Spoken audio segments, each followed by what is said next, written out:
Puji Tuhan, mari sama-sama kita buka satu bagian firman Tuhan dalam Matius pasal 26 ayat 39. Matius pasal 26 ayat 39. 1, 2, 3. Maka ia maju sedikit lalu bersujud. Katanya, ya Bapakku, jikalau sekiranya mungkin.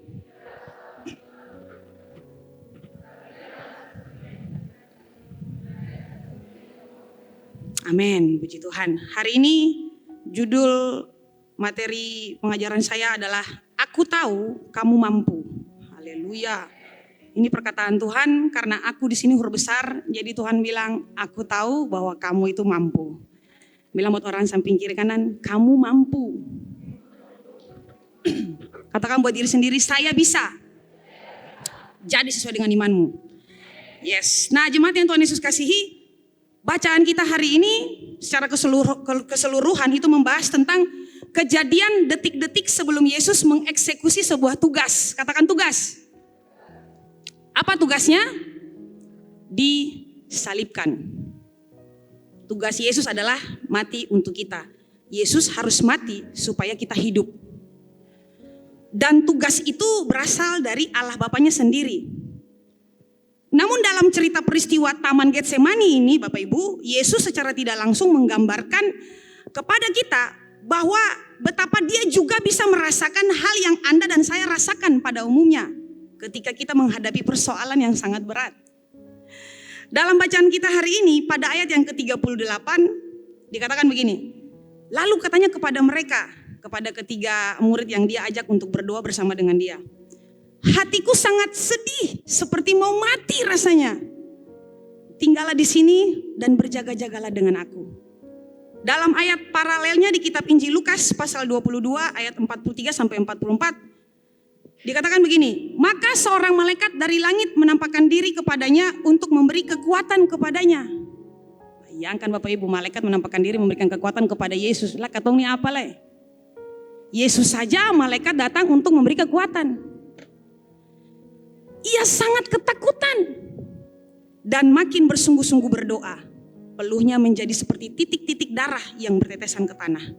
Anda lihat, Yesus merasa sangat sedih, gelisah, takut, seperti mau mati rasanya.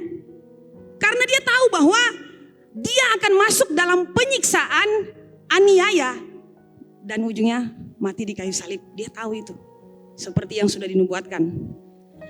Nah, dapatkah Anda bayangkan Bapak Ibu Saudara jemaat yang dikasihi Tuhan yang ada di ruangan ini maupun yang di rumah. Dapatkah Anda bayangkan kalau Anda jadi Yesus? Anda sudah mengetahui bahwa sebentar lagi ada tentara yang membawa Anda untuk disiksa dan dianiaya sampai mati. Ada minum kopi dan kasbi goreng begini. Telepon. Sebentar lagi ada orang datang situ mau jemput saya, mau dieksekusi mati. Langsung kopi begini, galas begini langsung. Kalau Anda jadi Yesus bagaimana? Anda sudah tahu bahwa 5 detik lagi, 5 menit lagi, tepat pukul 7, Anda akan diseret oleh tentara di depan anak istri Anda untuk dianiaya. Kalau orang dieksekusi mati, tutup mata. Tapi kalau disiksa dulu, dianiaya dulu, baru aduh minta ampun. Bapak Ibu, membayangkannya saja saya tidak kuat. Kalau langsung ditembak mati di tempat, mungkin Anda ya sama kayak mungkin para nabi yang lain ya, siapkan hati kan dar mati.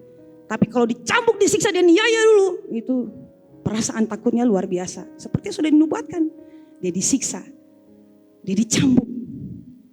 Jadi Yesus tahu hal itu. Nah kalau Anda jadi Yesus bagaimana perasaan Anda? Sama seperti Yesus bukan? Bahkan mungkin lebih parah dari Yesus, ketakutannya tuh luar biasa. Makanya Roh Kudus menuntun saya untuk membuka rahasia kebenaran tentang hal ini. Supaya Anda tidak salah mengerti tentang Tuhan Bapak Ibu. Katakan di kiri kananmu, jangan salah mengerti Tuhan. Sekali lagi saya mau bilang, dia bisa merasakan apa yang Anda rasa. Jadi jangan Anda bilang, Yesus kan cuma 3,5 tahun di bumi pastor. Dia saya pernah kaweng mo. Saya tahu kata ini rumah tangga ini, saya tahu peta ini rasa apa, saya pernah rasa apa yang peta rasamu. Hai, apakah Anda pernah rasa dicambuk? Nah, jangan ngomong kasus. Ini kita ngomong konteks tekanan di tingkat jiwa. Bukan kasusnya. Dia rasa apa yang Anda rasa. Jemaat yang Tuhan Yesus kasihi. tugas yang diberikan kepada kita biasanya haruslah sesuai dengan kemampuan kita. Yang setuju katakan ya. Saya kasih contoh. Semua kita pernah belajar di bangku sekolah. Belajar di bangku bukan di meja ya. Kita pernah belajar di bangku sekolah. Kalau kita murid kelas 1 SMP, maka tugas yang diberikan haruslah tugas untuk kelas 1 SMP. Kalaupun mereka menemui kesulitan, tidak akan jauh dari kemampuan mereka. Artinya mereka bisa mengatasinya, sekalipun mungkin membutuhkan ekstra waktu, tenaga, dan pikiran. Jika Anda seorang kepala di sebuah instansi, Anda pasti akan memberikan tugas kepada bawahan Anda sesuai dengan bidang dan kapasitas mereka. Kalaupun mereka menemui kesulitan di bidang mereka, tidak akan jauh, saudara. Mereka akan membutuhkan waktu, mungkin membutuhkan ekstra waktu, pikiran, dan tenaga. Tapi yang pasti mereka akan mampu menyelesaikannya. Ya, makanya kalau masalah lama-lama wangi selesai. Ya, itu dia. Dibutuhkan ekstra. Yang pasti Anda pasti bisa melewatinya. Tapi dibutuhkan ekstra waktu sedikit lagi. Yang pasti Anda bisa menyelesaikannya. Jika Anda seorang mahasiswa atau karyawan, tugas yang diberikan oleh dosen atau pemimpin Anda tidak akan pernah melebihi kemampuan Anda. Anda mungkin mengalami kesulitan dalam menyelesaikannya, tapi kesulitan itu akan bisa diatasi. Sekalipun mungkin membutuhkan ekstra waktu, tenaga, dan pikiran. Kadang juga air mata. Ada di sini yang pernah mencucurkan air mata saking susahnya tugas yang harus diselesaikan. Entah sebagai mahasiswa, karyawan, pegawai, pemimpin. Pastore meski apalah beseng kuat tahan. Pemimpin kalau marah kata-kata, aduh beta seng kuat tahan pastore. Cuma bisa menangis saja. Puji Tuhan, kabar baiknya adalah Yesus juga pernah merasakan apa yang Anda rasa. Dia dibilang samping kiri kanan, Yesus rasa apa yang Ale rasa. Jadi Yesus bilang, Ale rasa, beta rasa. Gitu, itu kata Yesus. Dia tahu bagaimana sakitnya Anda, dia tahu bagaimana menderitanya Anda, dia tahu bagaimana sengsaranya Anda, bagaimana berjuangnya Anda, bagaimana bergumulnya Anda dengan tugas yang harus Anda eksekusi. Dia tahu, karena dia pernah melewati ini. Ingat, Yesus itu 100% Allah, dia 100% manusia. Dia bisa lapar, dia bisa haus, dia bisa menangis. Karena dia manusia. Anda lihat, tidak mudah bukan menyelesaikan sebuah tugas dan tanggung jawab yang Tuhan berikan kepada kita. Apalagi kalau tugas itu sangat berat. Tapi Yesus memberi teladan kepada kita bahwa dalam menyelesaikan tugas, ketika perasaan stres datang, ya, ketakutan, kegelisahan, kecemasan datang, maka dia memberikan cara ampuh untuk mengatasinya. Jadi mari kita lihat apa yang Yesus lakukan ketika dia ada dalam keadaan stres, takut, dan sedih. Jangan Anda pikir Yesus tidak stres ya. Kalau sampai dia berdoa, sampai peluhnya mengeluarkan seperti darah, itu benar-benar dia punya stres tingkat tinggi. Ya, saking stresnya saudara. Dia punya peluh sampai mengeluarkan seperti darah. Yesus memberikan kita cara secara tidak langsung dalam perikop ini. Yesus memberikan kita cara bagaimana sih dalam menyelesaikan tugas sebagai suami, istri, sebagai karyawan, sebagai pemimpin, sebagai apa saja, mahasiswa, siswa. Bagaimana sih cara kita menyelesaikan tugas? Kalau di tengah-tengah perjalanan kita ada tantangan, ada persoalan, ada masalah, ada stres, ada ketakutan, ada kecemasan. Bagaimana caranya supaya kita bisa tetap menuntaskan kita punya tugas sekalipun di tengah-tengah ada rasa seperti begini. Yang pertama, Yesus mencari tempat untuk berdoa. Sama-sama kita bilang, Yesus mencari tempat untuk berdoa. Ayat 36. Maka sampailah Yesus bersama-sama murid-muridnya ke suatu tempat yang bernama Getsemani. Katakan Taman Getsemani. Ya. Saudara, dulu waktu saya masih kecil, saya punya tempat persembunyian yang paling ampuh adalah di bawah kolong tempat tidur. Jadi kalau saya dipukul oleh saya punya papa, ya, atau saya tahu saya sudah bikin salah, saya pasti akan lari bersembunyi di bawah kolong tempat tidur. Tidak peduli di bawah itu abu kah, apakah, lari bersembunyi di bawah tempat tidur. Jadi kalau papa saya pukul saya atau marah, saya lari menyembunyikan diri di bawah tempat tidur. Karena takut. Tapi Yesus tidak. Dalam keadaan takutnya, dalam keadaan gelisah, dalam keadaan sangat stres, dia mencari tempat untuk dia berdoa. Taman Getsemani. Wow. Sudah lihat, Taman Getsemani letaknya di kaki Bukit Zaitun. Kalau kita membaca kisah paralelnya di kitab Injil Lukas pada ayat ke-39, dikatakan, lalu pergilah Yesus keluar kota dan sebagaimana biasa ia menuju Bukit Zaitun dan lain sebagainya. Nah, saudara lihat, frase sebagaimana biasa memberikan gambaran kepada kita tentang sebuah habit, sebuah kebiasaan. Sebagaimana biasa Yesus pergi ke Bukit Zaitun. Sebagaimana biasa, katakan kebiasaan Yesus. Bilang samping kiri kanan, Yesus punya kebiasaan berdoa. Yaitu, Yesus sering pergi ke Bukit Zaitun untuk berdoa. Saya lihat, kalau kita benar-benar mengikuti kisah pelayanan Tuhan Yesus Bapak Ibu, maka kita akan temui sebuah kebiasaannya, yaitu sebelum masuk dalam pelayanan, Alkitab katakan pagi-pagi benar Yesus berdoa. Pada waktu sedang pelayanan, Yesus berdoa kepada Bapanya di surga. Dan sesudah menyelesaikan pelayanan, Anda boleh baca, ada mungkin beberapa kali dikatakan Yesus mungkin menyingkir dari keramaian. Dia membawa murid-muridnya bertolak ke seberang, menyingkir. Kenapa? Karena dia ingin rehat dengan Tuhan. Jadi selesai pelayanan pun Yesus berdoa. Ini kebiasaan yang sangat baik. Dia sangat mengandalkan Roh Kudus. Saudara, pada saat dia dibaptis, kemudian Roh Allah melayang-layang dalam wujud burung merpati. Kemudian suara dari surga, dari langit. Inilah anak yang kukasihi, kepadanya lah aku berkenan. Sejak saat itu Yesus dipenuhi oleh Roh Allah. Dan dia dituntun oleh Roh Allah. Dan dia bergantung dengan Roh Allah. Dia sangat bergantung dengan Roh Allah. Dan dalam Alkitab beberapa kali bersaksi bahwa Bukit Zaitun merupakan salah satu tempat favorit Yesus untuk berdoa. Sudah lihat, untuk berdoa pun Yesus butuh ketenangan dan butuh sendiri. Jadi untuk berdoa pun Yesus butuh ketenangan dan butuh sendiri dengan Bapaknya. Pertanyaan saya, Bapak Ibu Saudara jemaat Air Hidup Ambon yang di sini maupun yang di rumah, di mana tempat favorit Anda untuk berdoa? Di mana? Kata.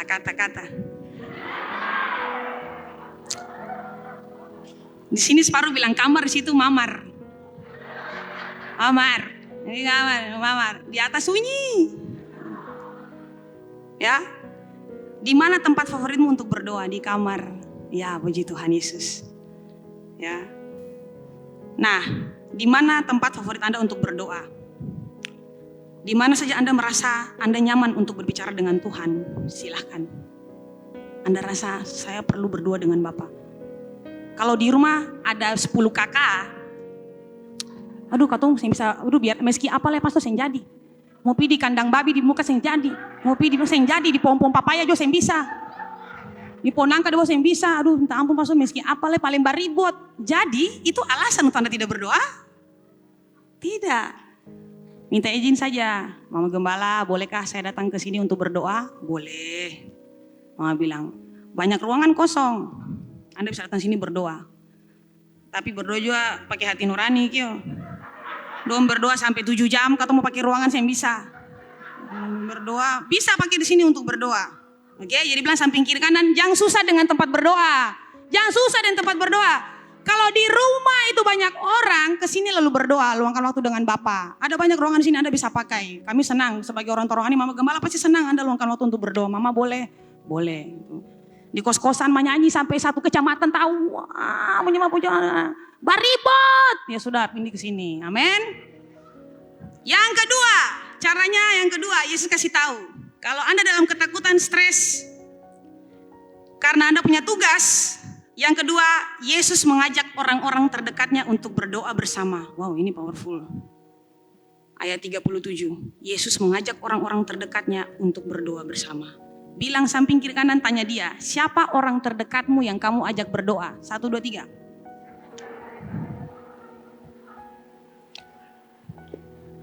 Di atas bilang gak sayang?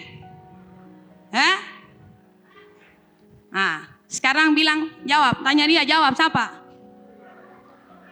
Saya bisa jawab. Silakan 12. Kita baca ayat 37. Harus itu ayat 37. Ya, dan ia membawa Petrus dan kedua anak Zebedeus besertanya. Anak-anak Zebedeus itu Yakobus dan Yohanes. Petrus, Yakobus dan Yohanes adalah murid-murid yang sangat dekat dengan Yesus. Saudara lihat, Yesus ini sudah beberapa kali pergi berdoa, ajak mereka berdua ini. Saudara ingat waktu kejadian Yesus dimuliakan di atas gunung, dia ketemu dengan Musa dan Elia, ya. Jadi hari itu dia membawa serta juga Petrus, Yakobus dan Yohanes. Selalu mereka bertiga ini yang diajak untuk temani Yesus untuk pergi berdoa. Sekalipun mungkin Yesus agak maju sedikit, mereka di belakang, tapi Yesus mau mereka bertiga yang ada dekat dengan Yesus. Mereka bertiga ini ternyata adalah orang-orang yang dekat dengan Yesus. Memang semuanya Yesus mengasihi semua murid, tapi pasti ada yang dekat, itu pasti. Anda lihat, dan untuk menjadi dekat dengan seorang pemimpin, dengan Yesus tentu punya kualifikasi karakter terhadap orang-orang yang dekat dengannya. Tidak mungkin kita sembarangan aja, wah dekat dengan saya, nggak bisa. Kita pasti akan buka pertemanan dengan orang-orang yang kita lihat karakternya ini memang memenuhi syarat untuk saya harus dekat dengan dia. Seharusnya kita juga punya kualifikasi karakter terhadap orang-orang yang menjadi teman akrab kita, Bapak Ibu Saudara. Mengapa? Karena orang-orang yang dekat dengan kita akan sangat mempengaruhi cara berpikir dan kehidupan kita, baik di masa sekarang maupun di masa yang akan datang. Ada amin Bapak Ibu. Oleh sebab itu bijaklah dalam memilih komunitas. Nah, katakan di kiri kananmu, bijak dalam memilih komunitas. Di atas bisa bilang bijaklah dalam memilih komunitas. Di atas bisa bilang bijaklah dalam memilih komunitas. Bilang kiri kanan. Oke. Selanjutnya kita lihat ayat 38. Lalu katanya kepada mereka, ini paling luar biasa Bapak Ibu. Yesus bilang gini, jadi waktu murid-murid yang lain ditinggalkan di Taman Getsemani, Yesus agak pergi menjauh sedikit dari mereka, membawa 3 murid ini. Jadi waktu bawa ketiga murid ini, perasaan Yesus ini sudah mendekat untuk berdoa. Perasaan Yesus betul-betul stres. Karena dia tahu sebentar lagi dia akan dijemput untuk disiksa. Ketakutannya luar biasa Bapak Ibu. Jadi begitu dia berjalan dengan ketiga muridnya, saudara tahu luar biasanya Yesus bilang buat mereka bertiga. Lalu katanya kepada mereka, hatiku sangat sedih. Seperti mau mati rasanya. Seperti mau mati rasanya. Tinggallah di sini dan berjaga-jagalah dengan aku. Saudara lihat, yang luar biasanya adalah di depan 11 muridnya pada saat itu, Yesus tidak menunjukkan bahwa jiwanya gelisah, tidak. Di depan 11 muridnya, Yesus tidak bilang kepada mereka bahwa jiwanya ini benar-benar stres, tidak. Luar biasanya adalah dia hanya mengatakan rahasia hatinya kepada ketiga murid yang dekat dengan dia. Petrus, Yakobus, Yohanes. Bahwa betapa dia sangat sedih dan sangat stres. Sangat takut dan gelisah hatinya. Tinggal di sini dan berjaga-jaga dengan aku. Alkitab katakan Tuhan bergaul karib dengan orang-orang yang takut akan dia. Dan perjanjiannya diberitahukannya kepada mereka. Wajar Bapak Ibu, hanya orang-orang yang dekat dengan Yesus sajalah yang Yesus curahkan isi hatinya. Amin. Jadi siapa yang bergaul karib dengan Tuhan, kepadanya akan dinyatakan rahasia-rahasia kerajaan sorga. Orang lain belum tahu, orang ini sudah tahu. Saya sudah tahu akan ketemu dengan orang ini karena Tuhan sudah bicara. Wow, itu keren banget Bapak Ibu. Saya sudah tahu akan bertemu dengan dia ini karena Tuhan bicara. Makanya kalau kita penginjilan, hal supernatural yang Tuhan izinkan sama gembala untuk bawa kita masuk dalam pelayanan dimensi ini. Kita kadang tidak, orangnya bingung, ibu kok tahu persoalan saya? Ya Tuhan yang kasih tahu, saudara lihat.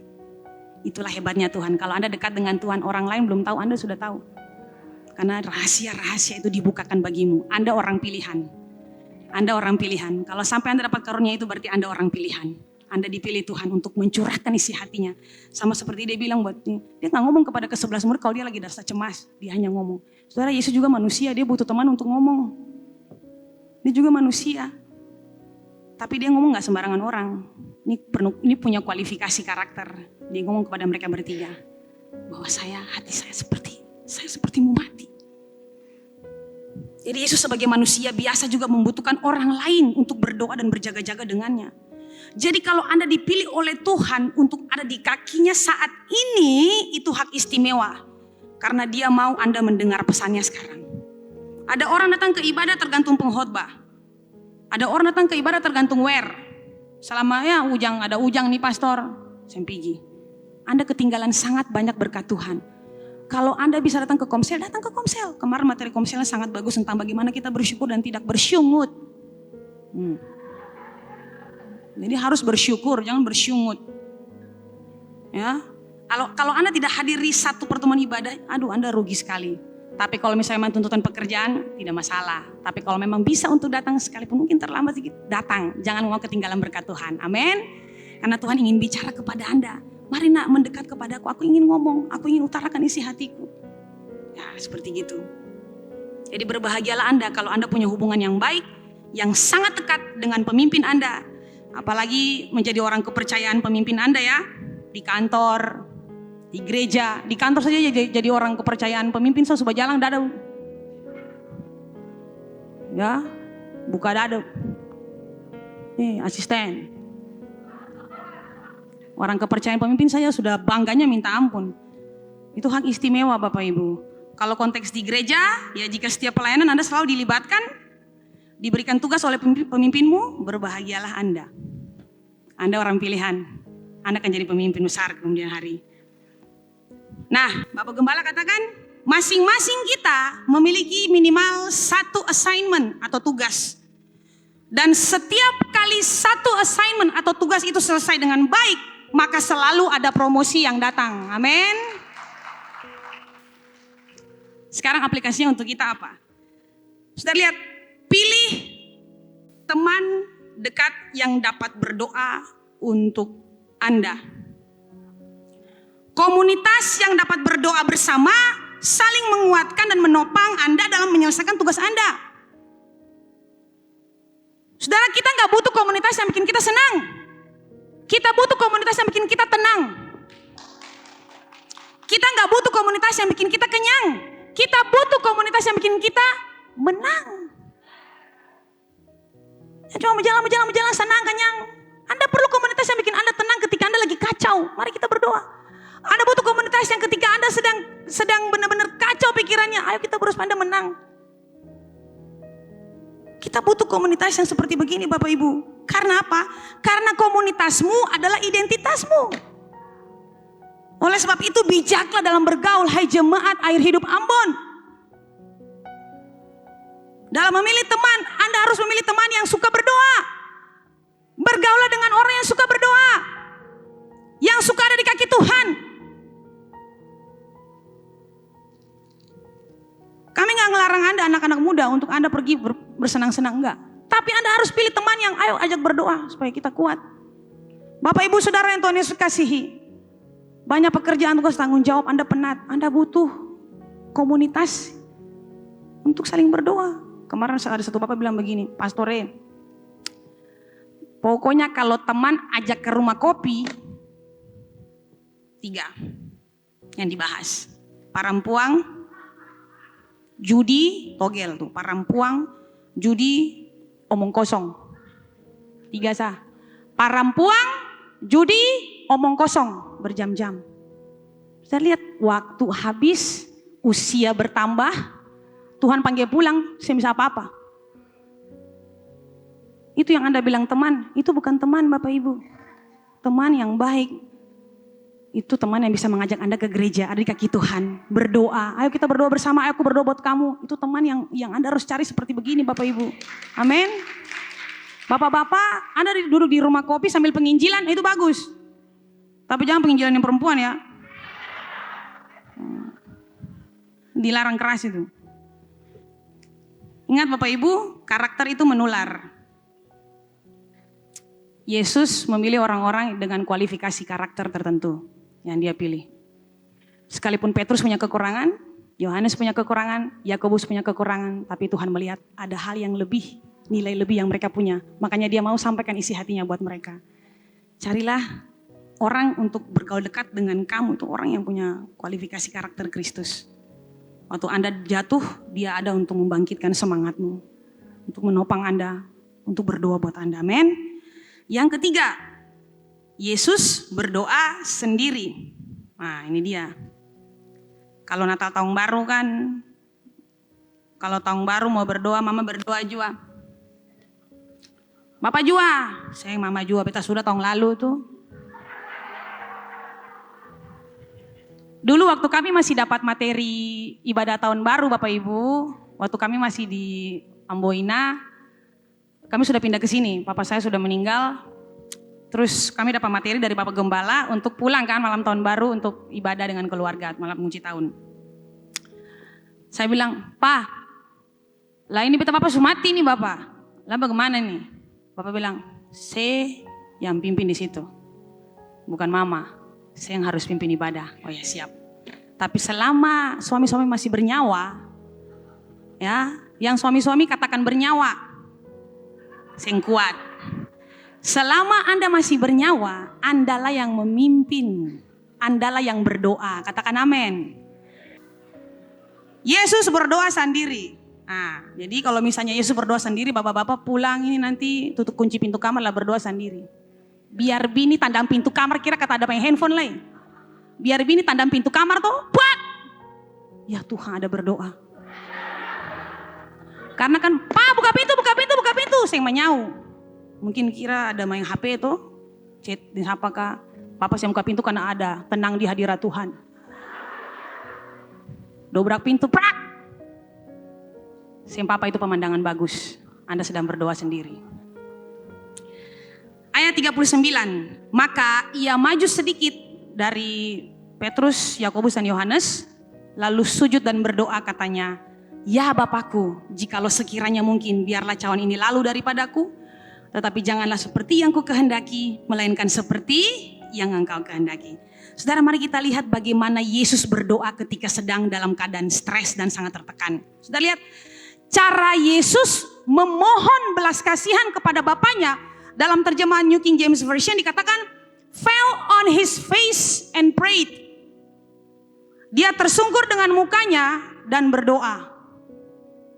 Ini.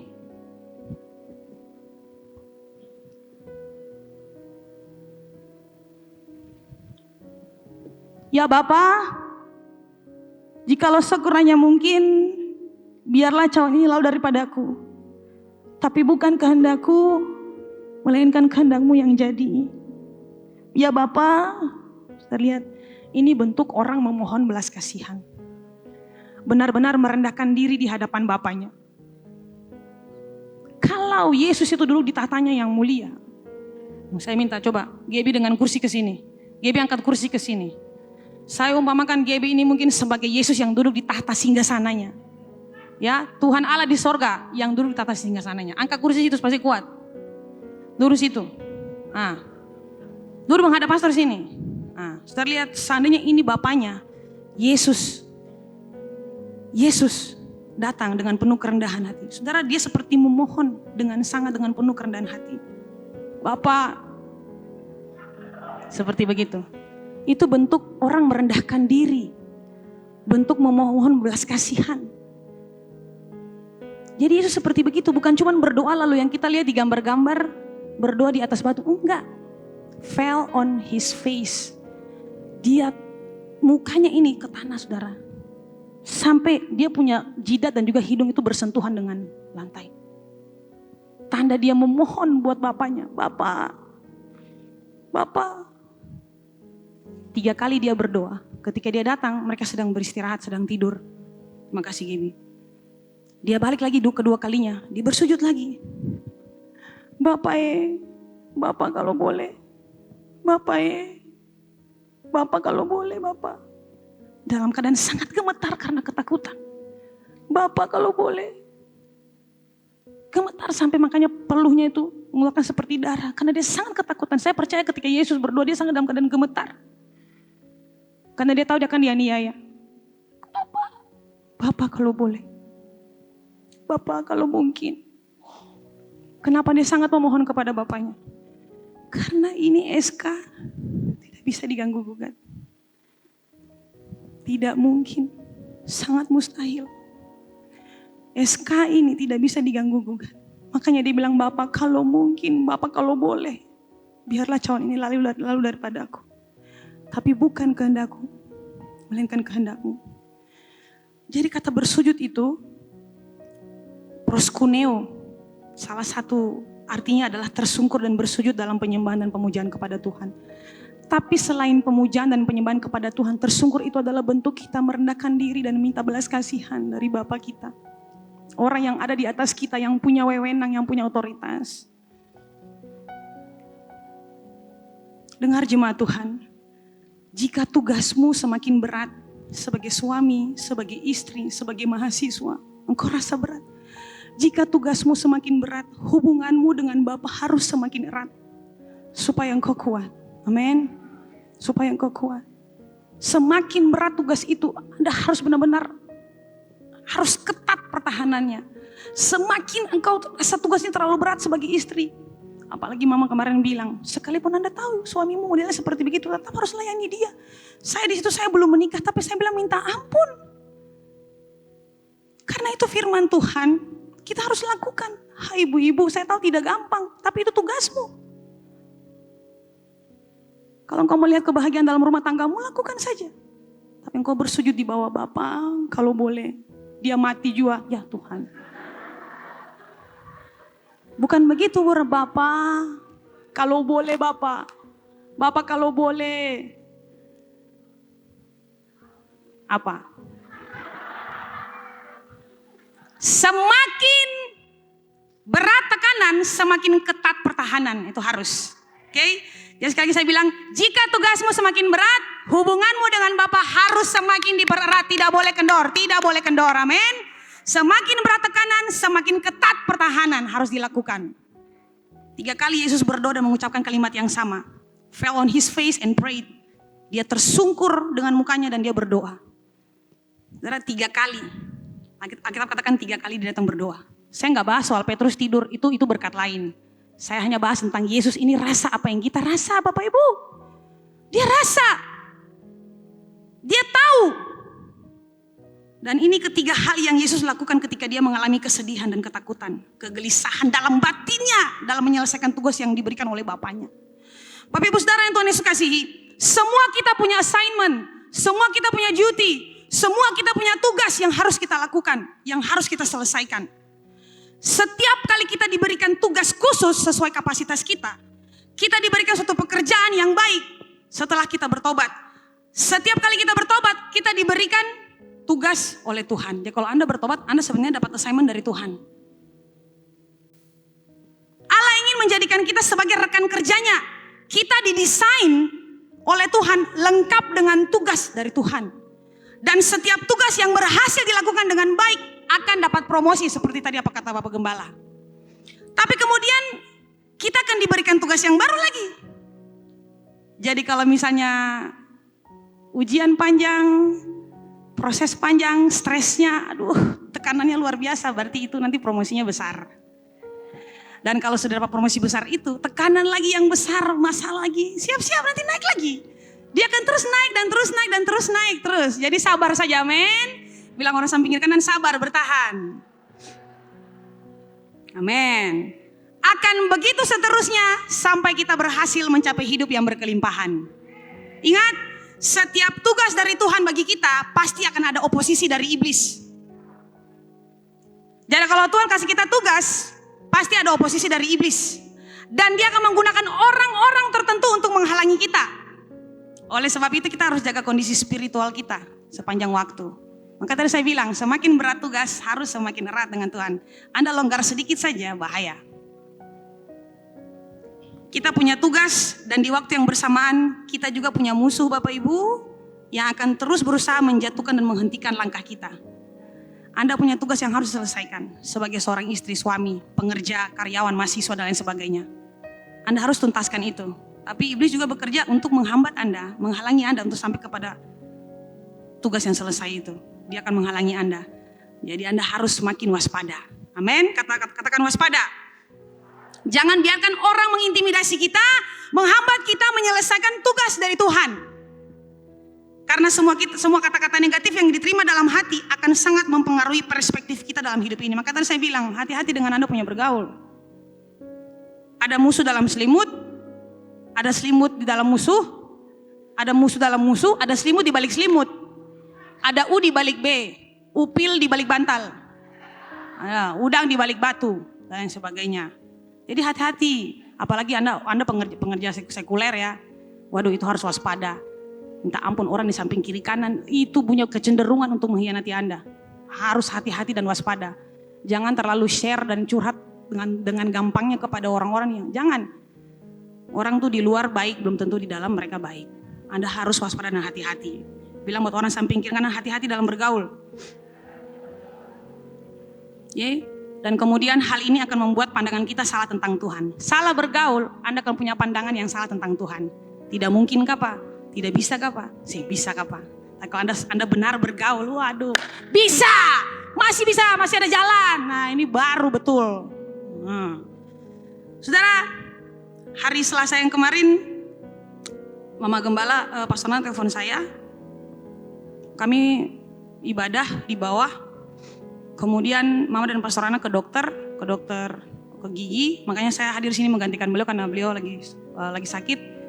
Jadi ke dokter gigi, kemudian saya sujud menyembah Tuhan. Lalu Tuhan bilang begini,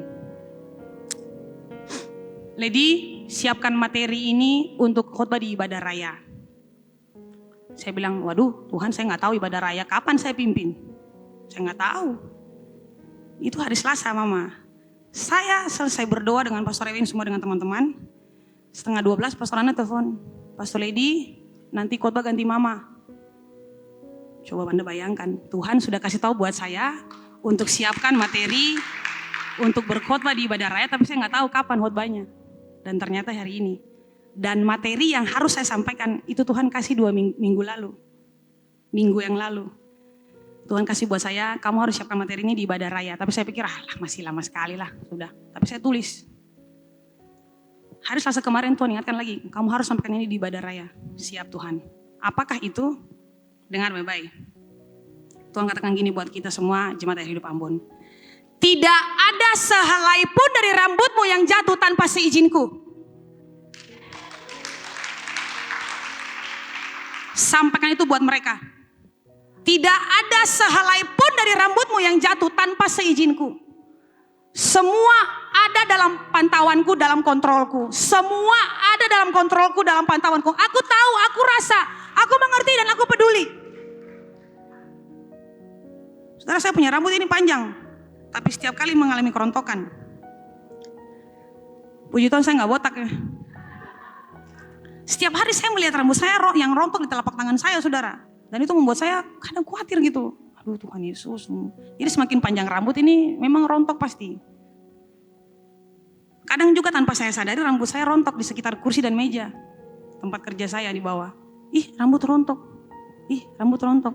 Saya baru sadar kalau rambut saya rontok. Saya juga nggak tahu waktu naik motor rambut saya rontok di jalan di mana, di RT berapa, kecamatan apa. Saya nggak tahu rambut saya rontok itu di mana. Tapi Anda lihat, Tuhan tahu. Tuhan tahu kapan rambut saya rontok. Tuhan hitung semua, itu hebatnya Tuhan. Kita nggak tahu rambut kita rontok, tapi Tuhan tahu. Dan itu semua dalam seizin Tuhan. Jadi ketika rema itu datang, saya sangat dikuatkan. Maksud Tuhan adalah semua dalam kontrolnya Tuhan dan dalam kendalinya Tuhan. Saudara, Tuhan tidak buta Bapak Ibu. Tuhan tidak tuli. Dia tahu kemampuan kita. Kita yang tidak percaya dengan kemampuan kita bahwa kita bisa. Kita mampu. Kita yang merasa bahwa aduh Tuhan terlalu berat. Beta jadi dia pun suami ini paling berat. Menuntut paling banyak. Royal. Ayo Tuhan foya-foya lah uang. Kan ada yang pilih dia.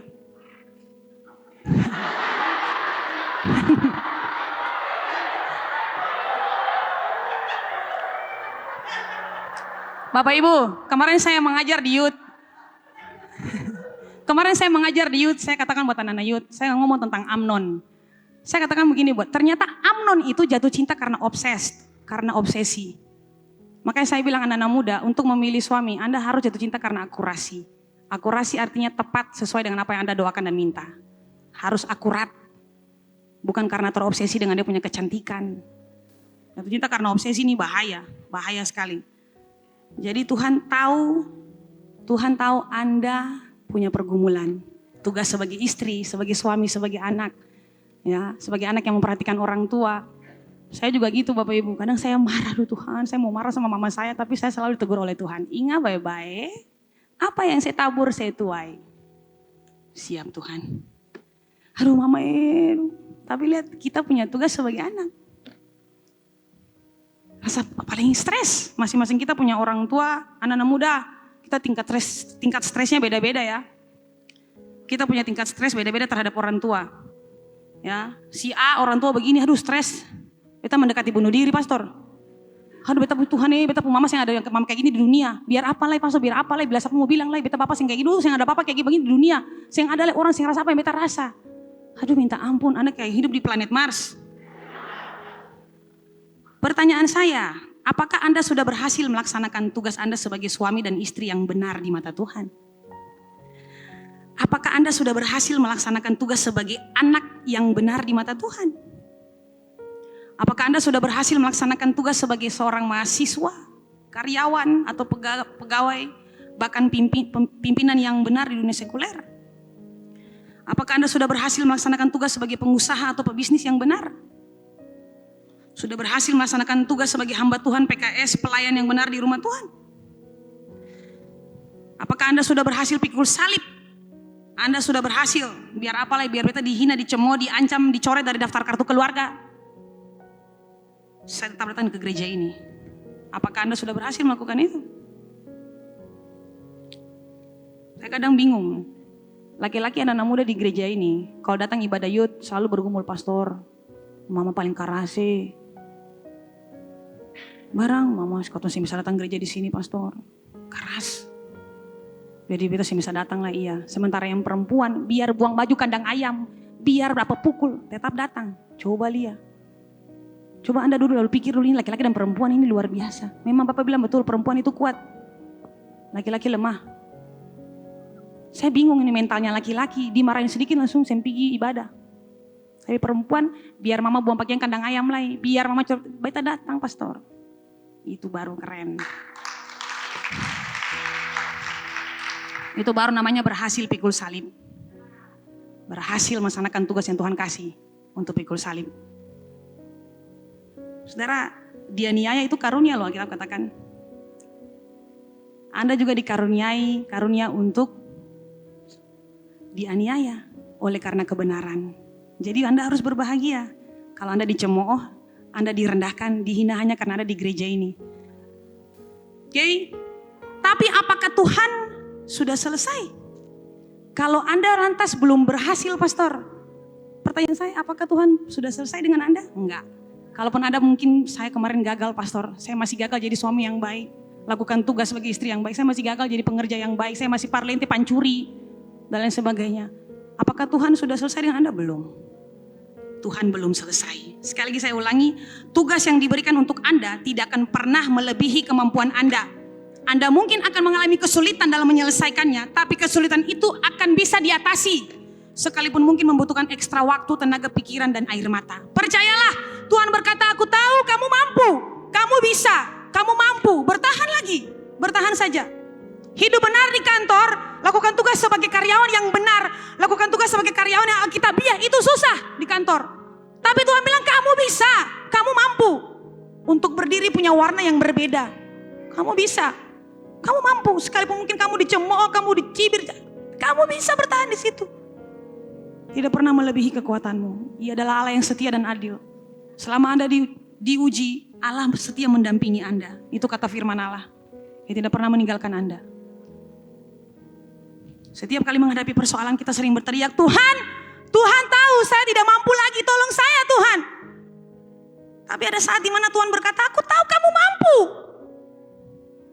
Sama seperti Musa ya, waktu menyeberang Laut Teberau. Semua umat Israel, semua berteriak, ini Musa ini bagaimana ini? Di belakang Filistin, di depan Laut Teberau, kiri kanan padang gurun. Kita mati di padang gurun ini.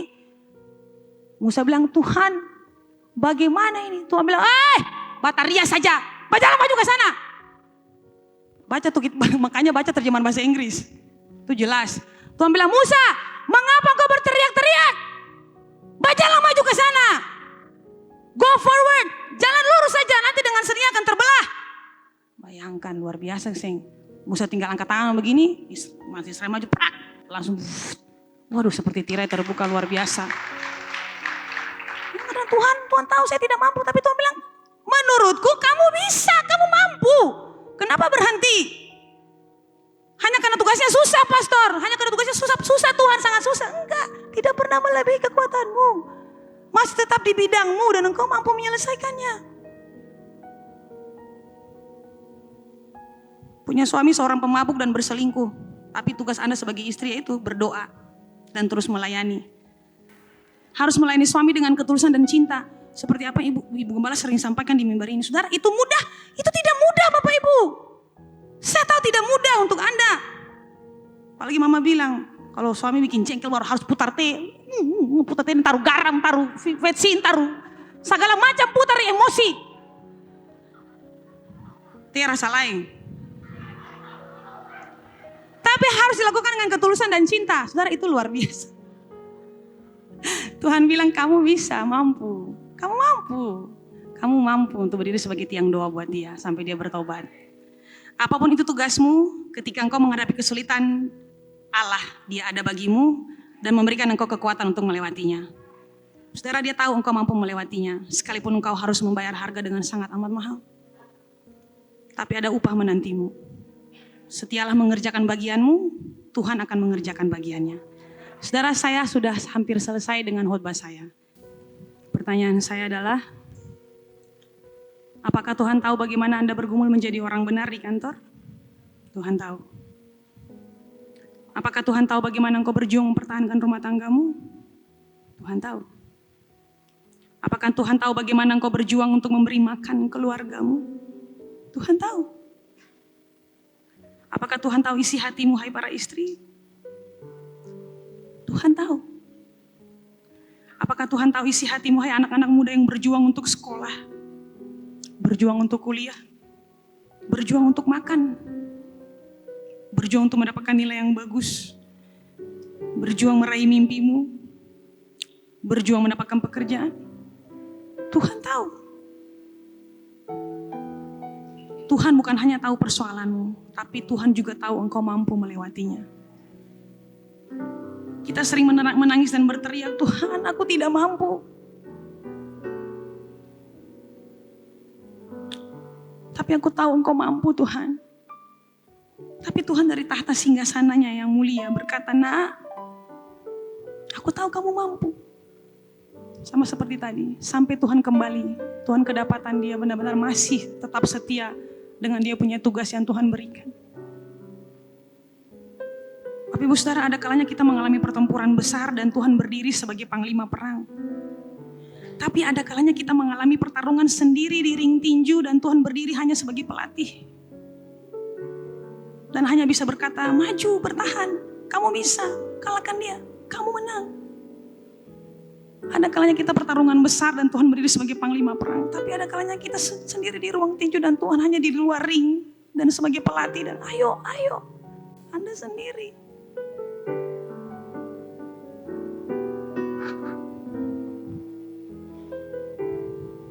Sekali lagi saya ulangi, tidak ada sehelai pun dari rambutmu yang jatuh tanpa seizinku. Itu kata Tuhan buat Anda jemaat air hidup ampun, Anda dan saya.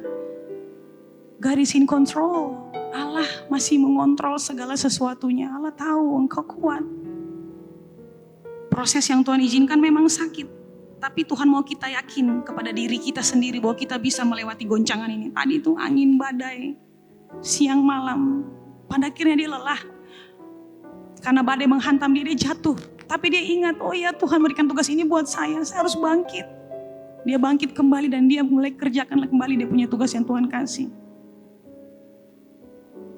Saudara, dia ada bagi kita dan melihat kita. Tidak akan dibiarkan kita jatuh sampai tergeletak. Kita mampu, kita bisa. Sekarang saya mau kita semua katakan buat kita punya diri dengan nama kita masing-masing. Saya kasih contoh. Kamu bisa, lady. Dan Anda harus bilang itu buat Anda punya diri sendiri.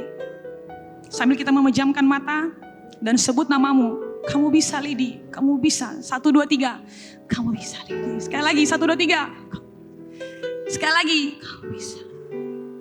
Katakan bertahan sedikit lagi, 1, 2, 3. Bertahan sedikit lagi. Bertahan lagi, 1, 2, 3. Bertahan lagi. Yesus sendiri berkata dalam Matius pasal 11 ayat 28 sampai 30. Marilah kepadaku semua yang letih lesu dan berbeban berat. Aku akan memberikan kelegaan kepadamu. Pikulah kuk yang kupasang dan belajarlah padaku. Maka tadi saya bilang, Yesus ini memberikan teladan kepada kita. Bagaimana kita menyelesaikan sebuah assignment. Sekalipun di tengahnya itu ada pertempuran yang luar biasa dan stres. Tapi Yesus bilang, pikulah kuk yang kupasang dan belajarlah padaku. Karena aku lemah lembut dan rendah hati. Dan jiwamu akan mendapat ketenangan. Sebab kuk yang kupasang itu enak dan bebanku pun ringan. Semua kita dalam sikap doa.